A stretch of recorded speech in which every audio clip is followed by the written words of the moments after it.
Bentley Continental GT is good as the DB11 at covering ground, but suffers for its slow Y image. And a smidge cheaper if you go for the V8 or regular W12. Overview: what is it? Bentley's handsome and affordable, okay, relatively affordable, GT car.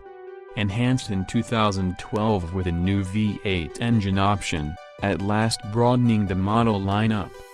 The new 4.0-liter motor was co-developed with Audi but is thoroughly Bentley in its torque delivery, and is not only 10% cheaper up front, but also goes 40% further per gallon of fuel. The W12 remains in 205 miles per hour speed. Guys, it's the fastest Bentley ever. The whole range had a mild facelift a while back. Spot the fresh Bentley B grills on the wings, fresh infotainment system and revised bumpers.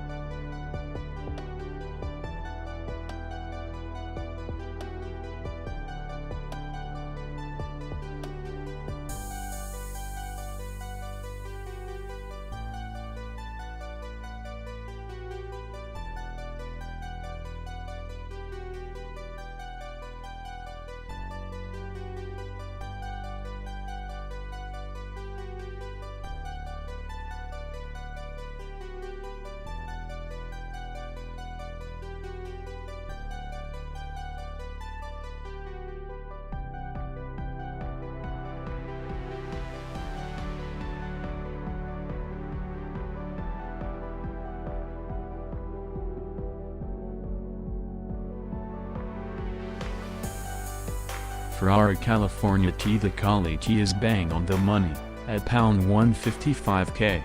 Folding hardtop gives it the edge on the Côte d'Azur, at least until Aston lobs the roof off the DB11, but everywhere else? To be decided. What's this then? Ferrari's softest car made a little bit firmer. You can now add an optional handling spatula pack to your California T. Yours for £5,568 on top of the £155,230 asking price. It does include the magnetic dampers that 70% of Cali T buyers go for anyway, however, which are £3,168 alone.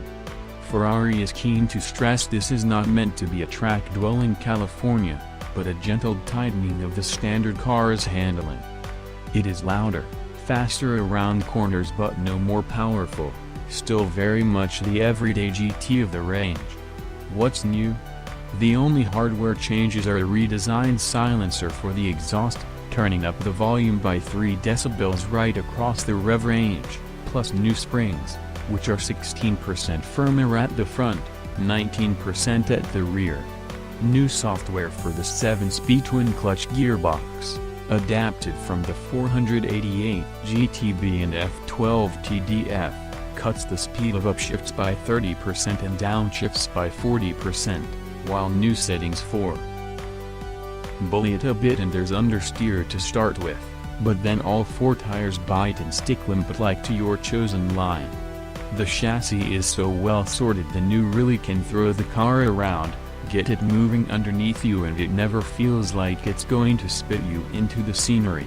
After 45 minutes of hurling it along an Italian mountain road, though, I must admit a feeling a little queasy. It's at its best, this car, when you're scything along at 7/10, enjoying the scenery and feeling the sun on your forehead. Proof of its friendly nature is that we spent the majority of our time in the escape off mode.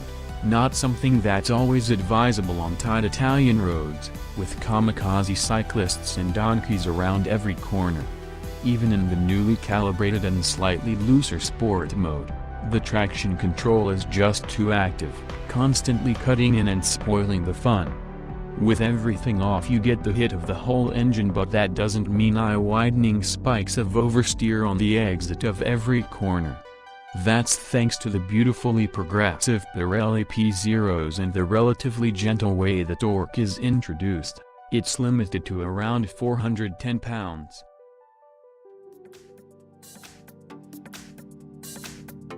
Jaguar F-Type SVR not as hardcore as you might think.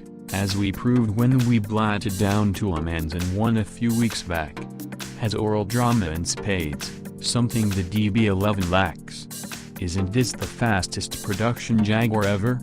Yep, it'll do 200 miles per hour, and that's just the start of it.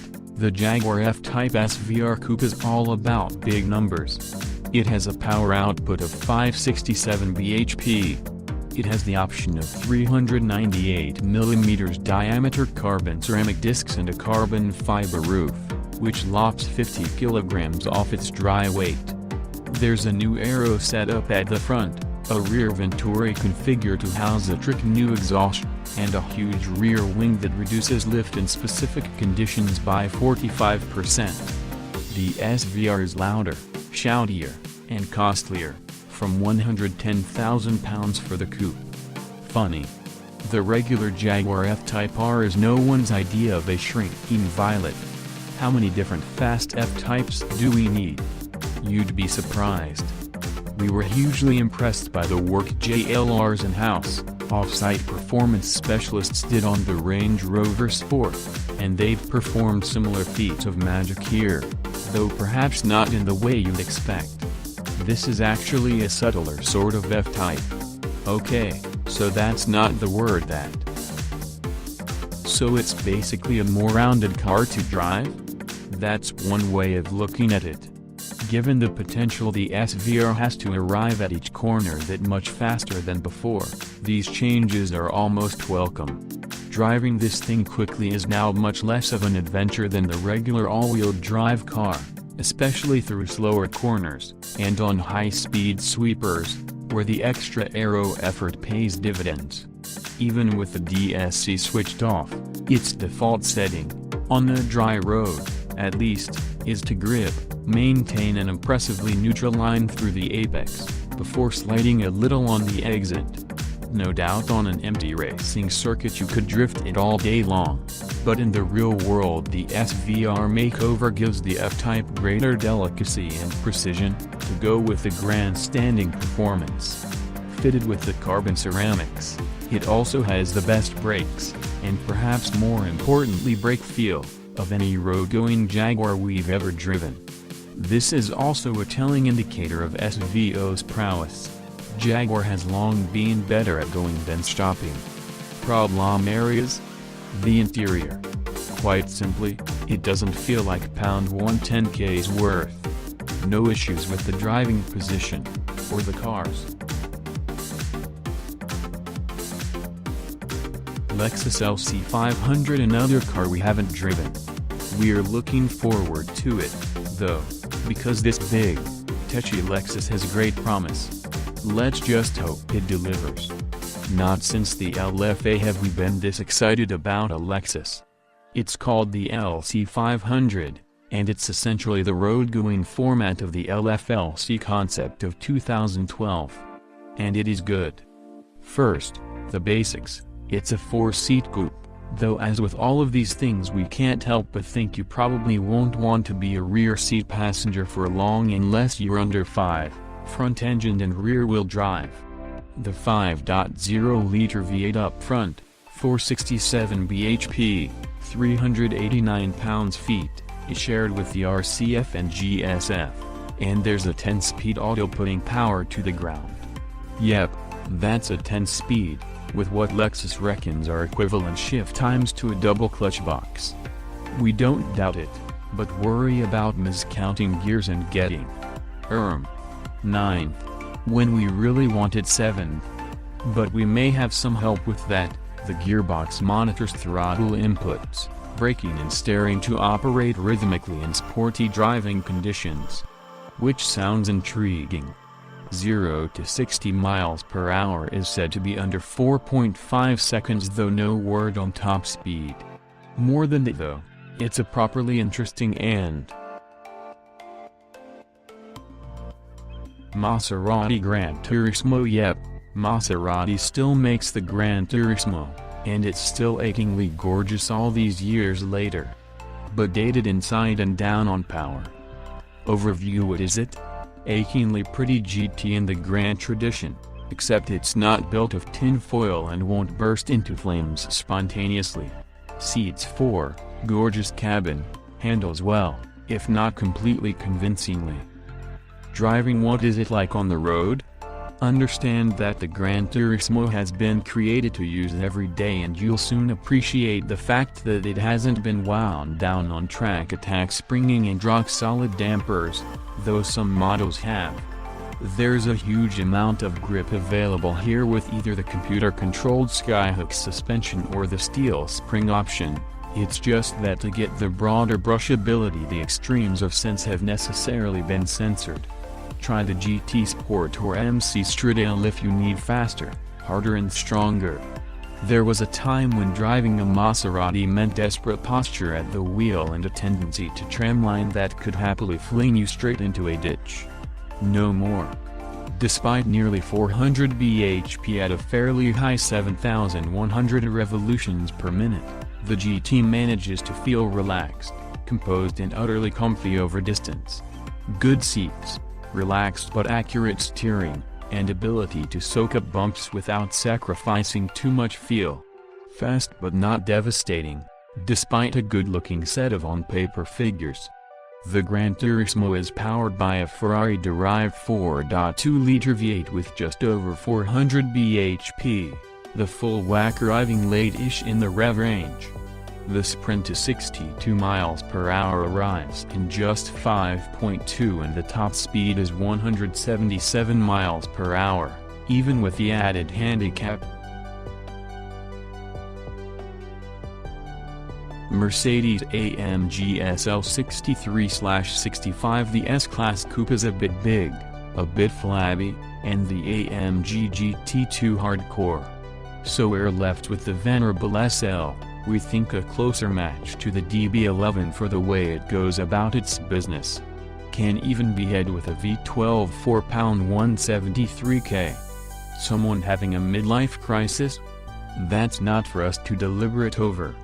We've driven the facelifted Mercedes-AMG SL63 abroad, so now it's time to figure out if it works in the UK. So what's the spec?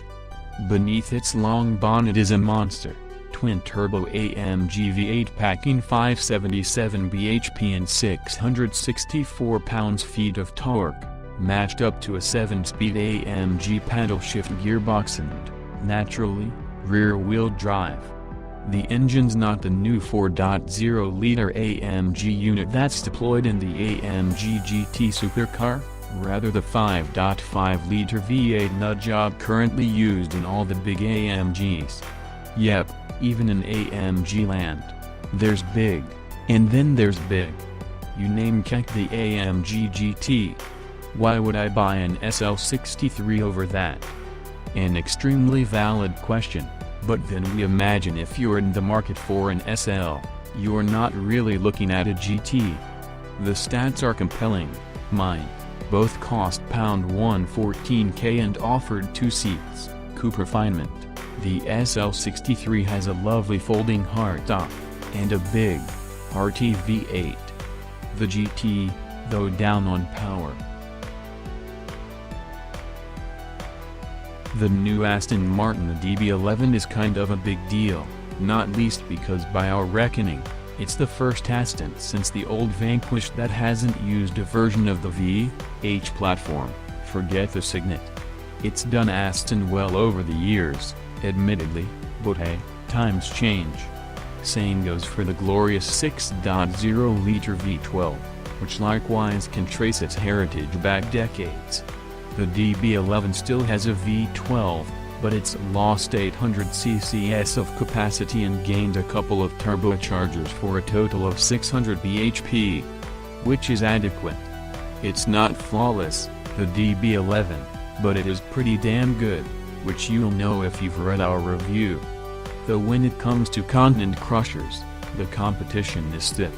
Click through the gallery for 7 cars we reckon could be the £155k DB11's closest competitors.